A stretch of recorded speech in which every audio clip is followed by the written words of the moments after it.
Let us understand the relation between field and potential. To do that, we need a basic setup. That is, there are two equipotential surfaces, okay, and a portion of the surface is shown in the figure, what you can see. So first surface is the one at the bottom, and the potential here is V. And the second surface is just above it, and that is V plus delta V, the potential on this surface. So charge must be somewhere here.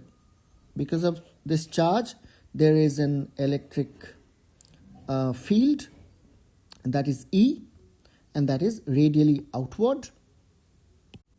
And the distance between these two potential surfaces through which the electric field line penetrates, okay, so it penetrates at 2 points, one is A and one is P. So the distance between these 2 points is delta L. So as we have two different potentials, so change in potential is what? So like potential on one surface minus potential on the other surface, that is V minus V plus delta V, okay. That is your VA minus VB, the difference of potentials. Imagine that a unit positive charge is moved along this perpendicular from the surface B to surface A against the electric field. So from this P towards A, we bring one unit positive charge.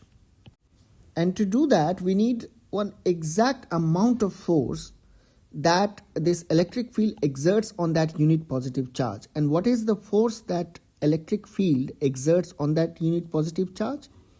That is simply what you see, E, and that's it. Electric field behaves like the formula of electric field is also the formula of the force here. Why? Because electric field is 1 upon 4 pi epsilon naught Q upon R square. And what is force? Force is 1 upon 4 pi epsilon naught Q1 Q2 upon R square, right? But here our Q2 is only 1 coulomb unit positive charge we have taken. So that's why electric field behaves like the force here, okay. So in your formula, wherever mod E is given, that is the force, and force multiplied by the distance is the work done. And this work done is equal to the difference of the potential, that is V minus V plus delta V, and we cancel out V, and what we do, we get minus delta V. And through this we can see that mod E is equal to delta V upon delta L minus delta V upon delta L. And also delta V is negative. Why it is negative? The mod of delta V, if you find the delta V, so when we do the mod of delta V, then we have to put a negative sign. Why? Just understand this, because here is the source charge. So potential on the first plate or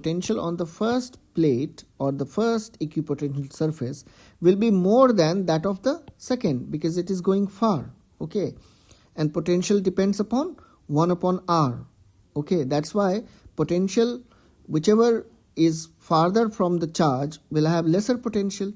It means on the second potential surface, what is the potential? V plus delta V. And on the first it is V. So if on the second it is V plus delta V, and we know that when we go far it is lesser, the potential is lesser, it means delta V is actually reducing the potential. It is in negative, okay. That's why we know that delta V is negative. Thus we can write mod E is actually equal to minus delta V upon delta L is actually equal to mod delta V upon delta L. So minus minus will become plus, because we know that delta V is equal to minus mod delta V. Okay, so this is the relation, final relation of electric field and the potential. We used delta E here as force, and here you see I'm again saying that it is electric field. Since we are multiplying E with only 1 coulomb, like only 1 unit, so it will still be the electric field. The units we are using is of electric field. Okay, and further we have two important conclusions here.